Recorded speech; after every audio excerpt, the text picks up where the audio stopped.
7 cara mengelola rumah open space agar selalu rapi dan tidak berantakan. Sebelum lanjut, jangan lupa klik tombol subscribe, share, dan like ya. Boleh juga klik tombol thanks atau terima kasih. Oh ya, kalau kamu punya usul atau ide tema video berikutnya, langsung komen di bawah ya. Makasih. Dan kita lanjut sekarang. Halo Bu Ibu semua. Pernah tidak sih Bu kita duduk sebentar di sofa, niatnya mau istirahat, tapi bukannya tenang malah mata keliling kemana-mana.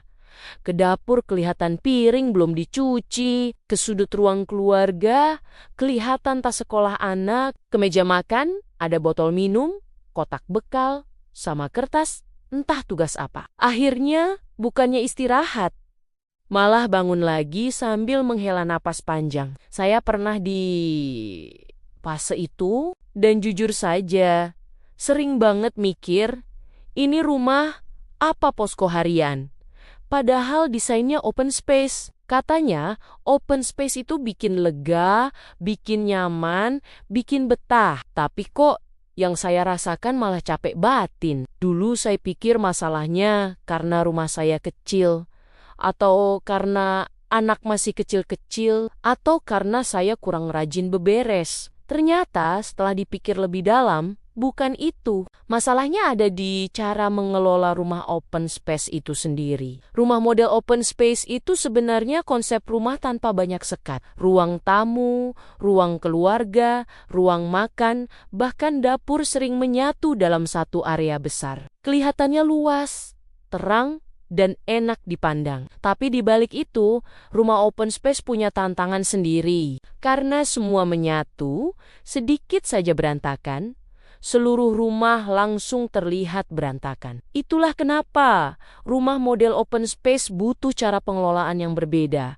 supaya tetap terasa rapi, bersih, dan nyaman untuk ditinggali. Rumah open space itu ibarat satu ruangan besar tanpa sekat. Semua kelihatan, semua kebuka, dan justru disitulah tantangannya. Karena sedikit saja berantakan, rasanya satu rumah ikut berantakan. Makanya saya mau cerita pelan-pelan.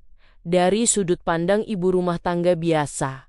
Bukan ahli interior. Bukan orang yang rumahnya selalu kinclong. Tapi ibu yang pengen rumahnya terasa nyaman tanpa harus capek setiap hari. Cara pertama yang akhirnya membuka mata saya adalah menyadari bahwa open space bukan berarti semua bebas tanpa aturan.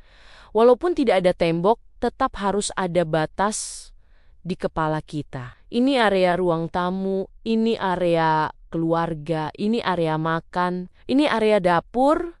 Dulu ruang tamu saya itu seperti area transit. Tas ditaruh di sofa, jaket digantung di sandaran kursi. Belanjaan numpuk sebentar di meja tamu, yang niatnya sebentar tapi tahu-tahu sampai malam. Akhirnya ruang tamu tidak pernah benar-benar rapi. Setelah saya tetapkan fungsi ruang tamu hanya untuk menerima tamu dan duduk santai, saya mulai tegas ke diri sendiri. Tas langsung masuk lemari, jaket langsung ke gantungan. Belanjaan tidak boleh mampir ke ruang tamu. Awalnya terasa ribet, tapi setelah terbiasa, rasanya kok lebih ringan. Cara kedua, satu area satu fungsi utama. Ini kelihatannya sederhana, tapi dampaknya luar biasa. Contohnya ruang keluarga. Dulu ruang keluarga saya itu serba bisa. Anak main di situ, gitu. Saya lipat baju di situ, kadang makan juga di situ. Akhirnya, barang dari berbagai aktivitas campur aduk. Sekarang saya belajar membatasi. Kalau main, ya main. Kalau mau lipat baju, saya pilih waktu. Dan setelah selesai, langsung disimpan. Tidak ada lagi baju nginap di sofa sampai besok. Rumah jadi lebih terkontrol dan kepala juga ikut lebih rapi. Cara ketiga, simpan barang sedekat mungkin dengan area pakainya. Ini pelajaran yang saya dapat setelah berkali-kali kesel sendiri. Contoh paling nyata itu alat bersih-bersih. Dulu sapu dan pel ada di gudang belakang. Setiap mau bersih-bersih harus jalan jauh. Akhirnya malas dan akhirnya kotoran dibiarkan. Sekarang saya taruh alat bersih-bersih kecil dekat dapur dan ruang keluarga. Begitu lihat lantai kotor, langsung bisa ambil. Tidak ada drama malas. Sedikit-sedikit dibersihkan, rumah jadi jarang kotor parah. Cara keempat, penyimpanan tertutup adalah sahabat terbaik rumah open space.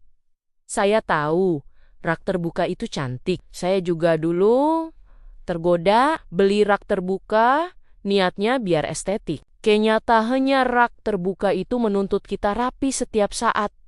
Sedikit saja berantakan, langsung kelihatan. Akhirnya, yang stres bukan rumahnya, tapi ibunya. Sejak beralih ke lemari dan storage tertutup, rumah terasa lebih memaafkan. Walaupun di dalamnya penuh, walaupun isinya campur, dari luar tetap terlihat rapi. Dan itu sangat menolong kesehatan mental. Cara kelima, jangan simpan barang jarang dipakai di area utama. Ini kesalahan yang sering sekali kita lakukan tanpa sadar.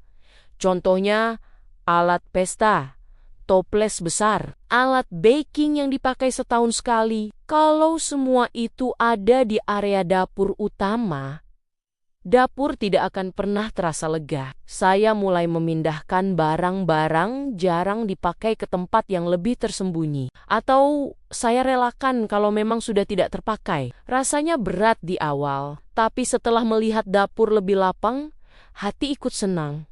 Cara keenam, biasakan beres sedikit tapi sering. Ini kunci utama bertahan hidup di rumah open space. Jangan nunggu rumah kacau total baru bergerak. 5 menit sebelum tidur saya biasakan keliling sebentar. Ambil gelas yang tercecer, rapikan bantal, lap meja sedikit. Tidak capek, tidak drama, tapi efeknya besar ke suasana rumah esok harinya. Dan cara ketujuh, ini yang paling penting dan paling menenangkan. Terima bahwa rumah yang dihuni itu hidup.